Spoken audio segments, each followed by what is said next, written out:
Hello friends, welcome to our channel mission Gurukul. आज से हम लोग एक नए कोर्स की शुरुआत करने जा रहे हैं। इस कोर्स में जो मेन टॉपिक्स हम लोग कवर करने वाले हैं वो है general introduction of computer, input output devices, what is hardware and software, database, internet, networking and abbreviations related to computer. इस कोर्स को शुरू करने का मेन पर्पज हमारा ये है कि यूपीएससी ईपीएफओ एग्जाम में इससे रिलेटेड 5 क्वेश्चंस पूछे जाते हैं और इसके साथ ही बहुत सारे कम्पिटिटिव एग्जाम्स हैं जहां पे इससे रिलेटेड बहुत सारे क्वेश्चंस आते हैं। हमारा मेन पर्पज ये है कि हम यूपीएससी ईपीएफओ के साथ साथ बहुत सारे कम्पिटिटिव एग्जाम्स हैं जिनमें बेसिक क्वेश्चंस कंप्यूटर से रिलेटेड आते हैं, उनको हम इजीली अटेम्प्ट कर सके इस कोर्स के माध्यम से। इस कोर्स को मैंने कंपाइल भी इस तरीके से किया है ताकि बेसिक के साथ साथ एडवांस जो क्वेश्चंस हम लोगों के कम्पिटिटिव एग्जाम्स में आते हैं उनको भी हम लोग इजीली अटेम्प्ट कर सके। इस कोर्स को शुरू करने से पहले मैं अपना एक क्विक इंट्रोडक्शन आपको दे देता हूं। My name is Jitendra Yadav. I am graduated from triple IT Allahabad. बहुत सारे लोग ये भी पूछते हैं हमारे चैनल पे आके कि संजीव सर और गौरव सर इन सब का बैकग्राउंड क्या है, ये कहाँ से पढ़े हुए हैं। ये लोग भी ट्रिपल आईटी इलाहाबाद से ही पास आउट है। I am having 10+ years experience in software industry. I'm also having working experience in Samsung R&D, startups and multinational companies. इस कोर्स के बारे में मैं आपको थोड़ा सा डिटेल में और एक चीज बता देता हूँ कि इस कोर्स में जो भी लेक्चर होगा, हर लेक्चर में हम लोग डेफिनेशंस देखेंगे, टॉपिक्स के बारे में समझेंगे और उसके साथ साथ ही क्वेश्चन एंड आंसर्स को भी अटेम्प्ट करेंगे। और हर लेक्चर के बाद मैं आपको 5 एब्रीविएशंस भी प्रोवाइड करूंगा जो कि आपको अटेम्प्ट करने हैं और उनके बारे में हम डिस्कशन नेक्स्ट लेक्चर में सबसे पहले करेंगे। हम लोग क्विकली अपने नेक्स्ट स्लाइड की तरफ बढ़ते हैं और हम लोग इस कोर्स को क्विकली स्टार्ट करते हैं। हमें इसमें ज्यादा टाइम नहीं देना है, हमें क्विकली इन चीजों को समझना है और आगे बढ़ना है। What is computer? Computer is a man made machine. ये बहुत ही फास्ट होती है, ये रिलायबल होती है, एक्यूरेट होती है और ये इंस्ट्रक्शंस को एक्सेप्ट करती है जो यूजर इनको प्रोवाइड करता है और एक इंफॉर्मेशन प्रोवाइड करता है वो एज ए आउटपुट। अगर हम ये बीच वाला टॉपिक देखें तो an electronic device that accept, stores, retrieves and processes data and can be programmed with instructions. ये हार्डवेयर एंड सॉफ्टवेयर से मिलकर बनी होती है और वेरियस साइजेस में मार्केट में अवेलेबल होती है, जैसा कि हम इमेजेस में देख भी सकते हैं। जो लेफ्ट में है वो डेस्कटॉप है और जो राइट में है वो लैपटॉप है, जो कि आजकल मोस्टली बहुत सारे लोगों के पास है और बहुत ही हैंडी होता है। ये भी वेरियस साइजेस में आता है। Now will go to next slide. What is block diagram? Block diagram एक रिप्रेजेंटेशन है फंक्शनिंग ऑफ कंप्यूटर। उसमें क्या क्या चीजें होती हैं और कैसे कंप्यूटर के अंदर चीजें चलती हैं, उसका एक ब्लॉक डायग्राम यहाँ पे इस इमेज से रिप्रेजेंट हो रहा है। सबसे पहले इसमें एक इनपुट डिवाइस है, एक आउटपुट यूनिट है, एक सीपीयू है और मेमोरी पार्ट भी है। यहाँ इनपुट में कोई डेटा आता है और आउटपुट में वो प्रोसेस डेटा इंफॉर्मेशन की तरह से यूजर को प्रोवाइड होता है। बीच में मिडिलवेयर में हमारे पास मेमोरी और सीपीयू है, जिसमें सीपीयू में control unit, arithmetic and logic unit भी है। ये इन चीजों के बारे में हम अपनी सब्सिक्वेंट स्लाइड्स में भी पढ़ेंगे और सब्सिक्वेंट लेक्चर्स में भी इन सब चीजों के बारे में हम लोग बताएंगे आपको। Functioning of computer. Functioning of computer में ये 4 चीजें आती हैं। एक साइकिल होती है जिसे हम बोलते हैं इनपुट प्रोसेस आउटपुट साइकिल। कोई भी डेटा आता है वो एज ए इनपुट आता है और फिर वो डेटा स्टोर होता है और उस डेटा को जब प्रोसेस करते हैं तो वो एज ए इंफॉर्मेशन आउटपुट की तरह यूजर को प्रोवाइड होता है। इस पूरी साइकिल को हम लोग बोलते हैं input process output cycle. Information, अगर कोई आपसे पूछ भी सकता है कि what is information, processed data is called information. So इन चीजों को हम लोग बहुत ही ध्यान से समझेंगे और ध्यान से अटेम्प्ट भी करेंगे। So what is component of computer? So वैसे तो बहुत सारे कंपोनेंट ऑफ कंप्यूटर होते हैं, उनमें से जो मेन कंपोनेंट है कंप्यूटर का वो है CPU. What is CPU? CPU central processing unit. CPU जो कि ब्रेन ऑफ कंप्यूटर होता है, ब्रेन होता है, इसके अंदर एक साइकिल होती है जो कि फैच एग्जीक्यूट साइकिल होती है, और या इसको हम ये भी बोल सकते हैं इंस्ट्रक्शन साइकिल। ये इसको सीपीयू को हम लोग प्रोसेसर भी बोलते हैं, आजकल कॉमन यूज है जिसको हम प्रोसेसर बोलते हैं। ये वेरियस साइजेस में भी आता है। इसके जो मेन कंपोनेंट्स हैं वो तीन है: arithmetic logic unit ALU, control unit CU and registers. जैसा कि हम इमेज में देख सकते हैं, अभी ये इंटेल कोर i7 प्रोसेसर है। पहले सीपीयू जो आती थी वो एक कोर में आती थी, एक प्रोसेसर होता था। आजकल मल्टी प्रोसेसर, मल्टी कोर, इसमें भी सीपीयू आजकल मार्केट में अवेलेबल है। So now we will move to our next slide. What is machine cycle? Machine cycle हमें इंफॉर्मेशन प्रोवाइड कर रही है कंट्रोल यूनिट और एएलयू एंड मेन मेमोरी के बीच में जो रिलेशन होता है उसके बारे में। सो कंट्रोल यूनिट का काम है मेन मेमोरी से इंस्ट्रक्शंस को रीड करना, उनको डिकोड करना, और एएलयू को कमांड करना कि आप एग्जीक्यूट करो जो भी इंस्ट्रक्शंस हैं उनको। सो एएलयू क्या होता है? एएलयू के अंदर तीन चीजें होती हैं जो कि वो प्रोवाइड करता है। ये अर्थमेटिक लॉजिकल जो भी एवेल्युएशंस करने होते हैं वो एएलयू का काम होता है। डिसीजन मेकिंग जो भी करनी होती है वो एएलयू का काम होता है। डेटा ट्रांसफर एक लोकेशन से दूसरी जगह करना होता है, वो भी काम एएलयू का ही होता है। सो स्टेप 4 में हम जैसे देख सकते हैं, कोई भी डिसीजन लेके या फिर कोई भी लॉजिकली सब्ट्रैक्शन या फिर एडिशन या फिर मल्टीप्लिकेशन या फिर डिवीजन, कुछ भी कोई भी चीज अगर आप डेटा के साथ करते हैं और उसको फिर स्टोर कर देते हैं एएलयू की हेल्प से, सो ये पूरी साइकिल हम लोग बोलते हैं इसको machine cycle. So now quickly we will move to our next slide. What is characteristics of computer? Characteristics of computer में ये सारी चीजें आती हैं, मैंने इमेज से भी रिप्रेजेंट किया है, साथ ही साथ में मैंने यहाँ पर स्लाइड में भी मेंशन किया हुआ है। So not lazy as humans. तो कंप्यूटर जो है ना, हम इंसानों की तरह लेजी नहीं है। ये बहुत ही एक्यूरेट होता है, इसकी स्पीड बहुत ज्यादा होती है, ये सिक्योर है, रिलायबल है। इसके अंदर इनबिल्ट मेमोरीज भी होती है, मेमोरी पार्ट होता है जो कि कभी भूलता नहीं है, इफिशियंट है बहुत ज्यादा।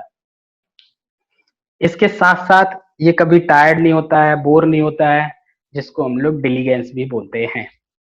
इसका खुद का कोई आईक्यू नहीं होता है। सो ये कैरेक्टरिस्टिक्स हैं इस कंप्यूटर की। इसके साथ साथ हम आगे देखेंगे इसकी लिमिटेशंस। किसी भी चीज की अगर कोई कैरेक्टरिस्टिक्स होती है तो उसकी कुछ लिमिटेशंस भी होती है। सो हम लोग लिमिटेशंस की तरफ अगर ध्यान दें तो हम देख सकते हैं कि ये इंसान बैठा हुआ है जो कि बहुत ही ज्यादा फ्रस्ट्रेटेड हो चुका है कंप्यूटर से, और ये बहुत ही परेशान है। तो ये इसके परेशानी के रीजंस बहुत सारे हो सकते हैं। इसका मेन रीजन में ये may be upgrade and update के टाइम पे इसको जो परेशानी हो रही है उससे है, कुछ वायरसेस हैं जिसके कारण ये प्रॉब्लम है। क्योंकि कंप्यूटर एक इलेक्ट्रॉनिक गैजेट्स है तो इसको इलेक्ट्रिसिटी चाहिए, बैटरी चाहिए, इसको ये अपने आप नहीं चल सकता है।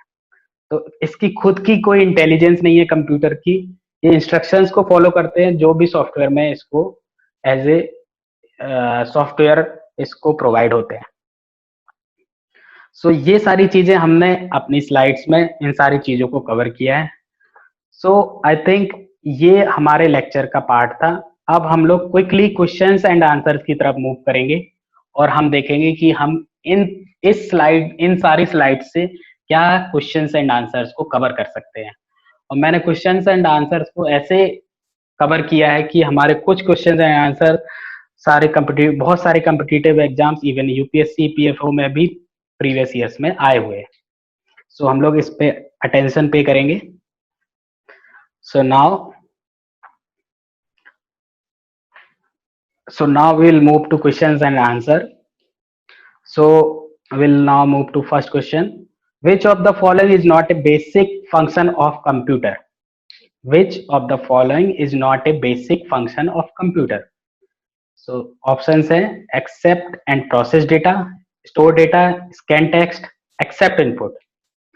So आप क्विकली कमेंट बॉक्स में इसका आंसर टाइप करिए और मैं इसका आंसर आपको बताऊंगा. So which of the following is not a basic function of computer? So इसका आंसर है सी, स्कैन टेक्स्ट. कंप्यूटर का ये बेसिक फंक्शन नहीं होता है स्कैन टेक्स्ट करना, वो स्कैनर होता है. So now we will move to question number 2. Which of the following is part of system unit? System unit का इनमें से कौन सा पार्ट है? So monitor, CPU, CD ROM, floppy disk. CD ROM, floppy disk ये storage devices हैं. इनके बारे में भी हम लोग डिस्कस करेंगे सब्सिक्वेंट लेक्चर्स में. सो क्विकली इसका आंसर आप लोग कमेंट बॉक्स में दीजिए जिसको पता है. So which of the following is part of the system unit? So the answer is B, CPU. So now question number 3. What is information in computer? What is information in computer? इसके बारे में हमने अपने lecture में भी discuss किया था. So options हैं process data, number, store data, none of the above. So इनमें से क्या इंफॉर्मेशन है कंप्यूटर में? So process data, number, store data, none of the above. So the answer is process data. So the answer is process data. आप लोग match कर सकते हैं इसको अपने कमेंट बॉक्स में दिए गए कोई आंसर से. Question number 4. The basic operations performed by a computer are. जो बेसिक ऑपरेशन कंप्यूटर परफॉर्म करता है वो कौन कौन से हैं? Question option number A arithmetic operation, B logical operation, storage and retrieval, और all of the above.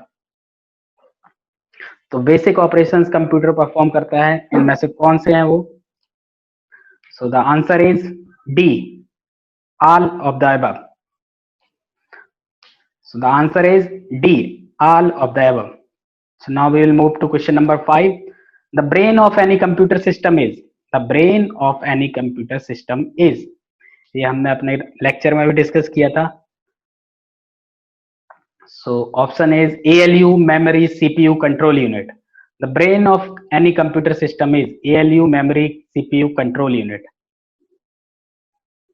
So the answer is CPU. Control unit, ALU, ये सीपीयू के ही पार्ट होते हैं. So the answer is C, CPU.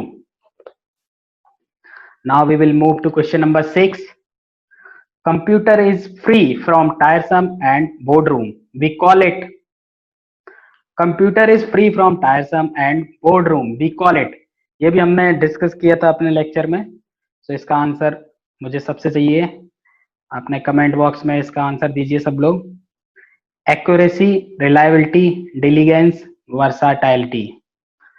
सो इसका answer दीजिए. Computer is free from tiresome and boredom, इसको क्या बोलते हैं? So the answer is C, diligence. आप लोग मैच कर सकते हैं इसको.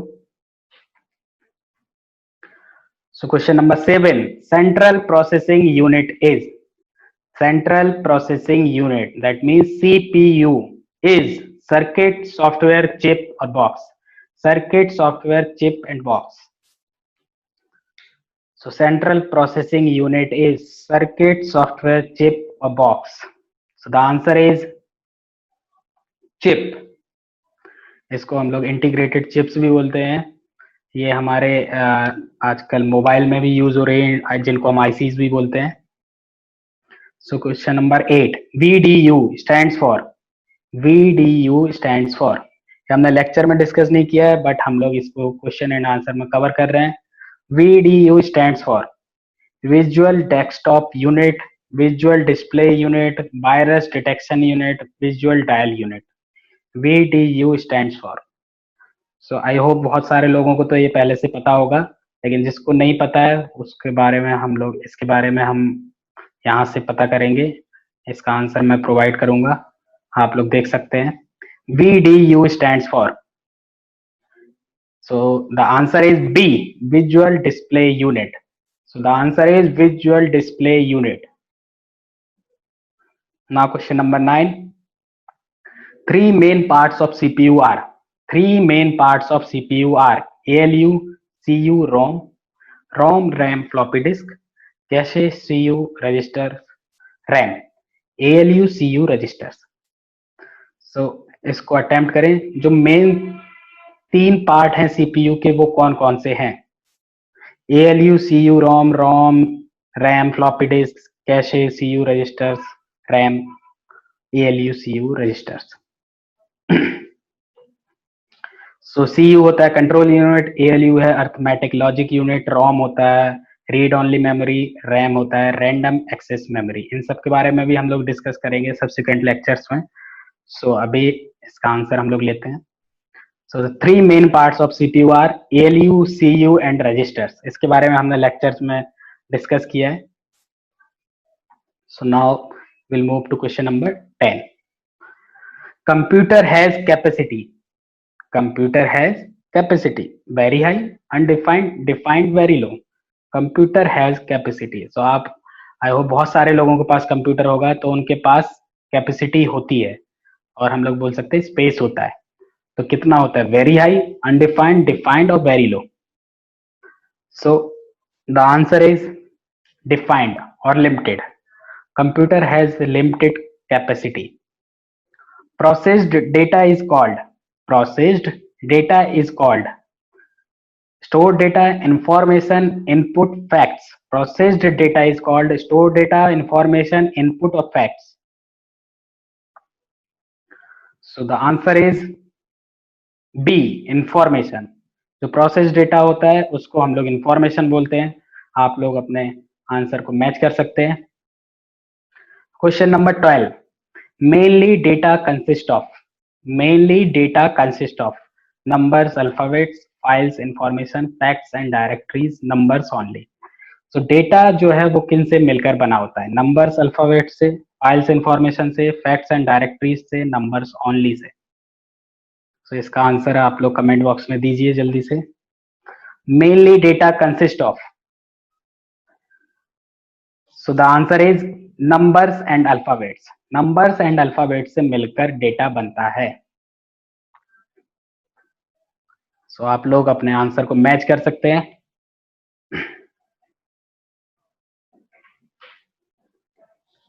Now we'll move to question number 13. A hybrid computer. A hybrid computer. So options are resembles digital computer, resembles analog computer, resembles both digital and analog computer, or none of the above. So आप लोग attempt करिए। A hybrid computer. Name itself giving us answer. A hybrid computer. A hybrid computer इसका answer है C, resembles both digital and analog computer. Digital और analog से मिलकर एक hybrid computer बनता है। So now we will move to question number 14. Which is used for manufacturing chips? Which is used for manufacturing chips? So हम लोग ऐसे बहुत सारे लोग कम्पिटिटिव एग्जाम्स की तैयारी कर रहे हैं, तो उनमें से बहुत सारे ऐसे कम्पिटिटिव एग्जाम्स हैं जिनमें ये एज ए जनरल नॉलेज भी क्वेश्चन पूछा जा सकता है। चिप्स बनाने के लिए क्या यूज होता है? Bus, control unit, semiconductors, A and B only. Bus, control unit, semiconductors, A and B only. So the answer is C, semiconductors. So 14 का जो आंसर है वो है C, semiconductors. So now question number 15. Which of the following is not processing? इनमें से कौन सी चीज प्रोसेसिंग नहीं है? Arranging, manipulating, calculating, gathering. Arranging, manipulating, calculating, gathering. इनमें से क्या प्रोसेसिंग नहीं है? अरेंज करना, मैनिपुलेट करना, कैलकुलेट करना और गैदर करना।